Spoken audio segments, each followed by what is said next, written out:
12 నెలల్లో పీఓకే మంది అవబోతుందంటే నమ్ముతారా? కానీ పాకిస్తాన్ చేస్తుంది ఇప్పుడు అదే. కానీ అసలు కథ వేరేలా ఉంది. పాకిస్తాన్ది డెస్పరేట్ అటెంప్ట్ అని ఎందుకు అంటున్నారు? దీన్ని చివరిలో చెప్తాను. పాకిస్తాన్ ఇప్పుడు చాలా వర్స్ట్ ఫేజ్లో ఉందనే చెప్పుకోవచ్చు. ఎందుకంటే పాకిస్తాన్ని 3 ఆస్పెక్ట్స్ అయితే చాలా బలంగా ద్రవ్యోల్బణం వైపు నెడుతున్నాయనే చెప్పచ్చు. ఆ 3 ఆస్పెక్ట్స్ ఏంటంటే, 1 ఎకానమిక్ క్రాష్, 2 ఇంటర్నేషనల్ ఐసోలేషను, 3 తమ దేశంలో అంతర్గత తిరుగుబాట్లు, అదే పీఓకేలో తిరుగుబాటు. మరి ఎంత జరుగుతున్న పాకిస్తాన్ పీఓకే మీద పట్టు వదలకుండా ఎందుకు పాకులాడుతోంది? దీనికోసం ఒక 3 సీక్రెట్ కారణాలు అయితే ఉన్నాయి. ఈ 3 సీక్రెట్ కారణాలు వింటే మైండ్ బ్లాక్ అవుతుంది. ఎస్, అందులో మొదటిది నీటి కోసం యుద్ధం. ఎస్, పీఓకేలో ఉన్నటువంటి ఒక 6 నదులు ఏవైతే ఉన్నాయో అవి పాకిస్తాన్కి జీవధారనే చెప్పచ్చు. ఎందుకంటే జలవనరుల రూపంలో అయితే, అంతేకాకుండా జల విద్యుత్ రూపంలో అయితే ఈ 6 నదుల మీద పాకిస్తాన్ బలంగా ఆధారపడిందనే చెప్పచ్చు.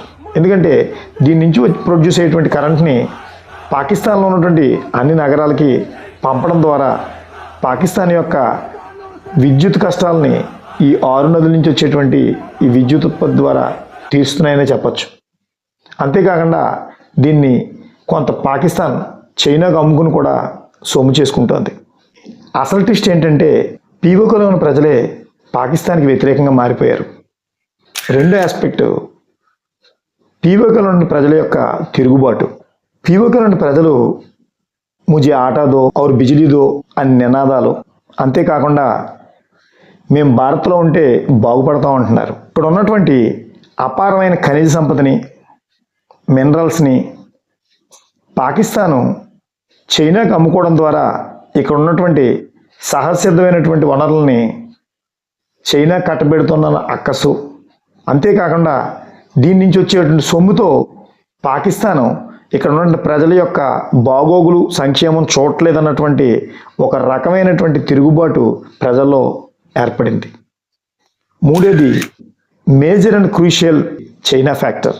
ఎస్, ఇది పాకిస్తాన్ యొక్క పూర్తి స్వాభావికమైనటువంటి భౌగోళిక సాంస్కృతికమైనటువంటి ఒక సహజ సంపద ఉందో దాన్ని మొత్తం చేంజ్ చేసిందనే చెప్పచ్చు. దాన్ని తాము కోల్పోయామన్నటువంటి ఒక అసహనం ప్రజల్లో పెళ్లిబెక్కిందని చెప్పచ్చు. అయినా తమ సిపిఈసి రోడ్లను, road and belt initiative roads ఉన్నటువంటి పాకిస్తాన్ గుండా పంపడంతో ఇక్కడ చాలా అధిక మొత్తంలో పెట్టుబడులు పెట్టి పాకిస్తాన్ మీద గుత్తాధిపత్యాన్ని చేయడంతో ప్రజల్లో తిరుగుబడతనం అనేటువంటిది జనరల్గానే బిల్డప్ అయింది.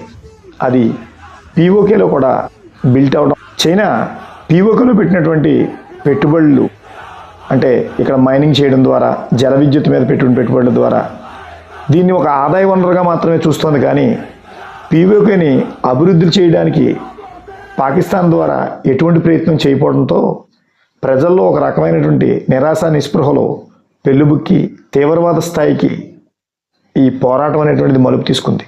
దీన్ని అణిచివేయడానికి పాకిస్తాన్ చైనాతో కలిసి శతవిధాలా ప్రయత్నిస్తున్నా ప్రజల్లో ఉన్నటువంటి ఈ అసహనం అధికమవడంతో వారందరూ కలిసి ఒక జాయింట్ అవామీ యాక్షన్ ఫోర్స్ కింద ఏర్పడి ఇక్కడ ఉన్నటువంటి వ్యాపారులు, ప్రజా సంఘాల వారు, పౌర సంఘాల నాయకులు, అంతేకాకుండా ప్రజలు, ఇక్కడ ఉండే యాక్టివిస్టులు అందరూ కలిసి ఒక రకమైనటువంటి జేఏసీ కింద ఫామ్ అయ్యి వారి యొక్క నిరసనని తిరుగుబాటుతనంగా ప్రకటిస్తూ వస్తున్నారు.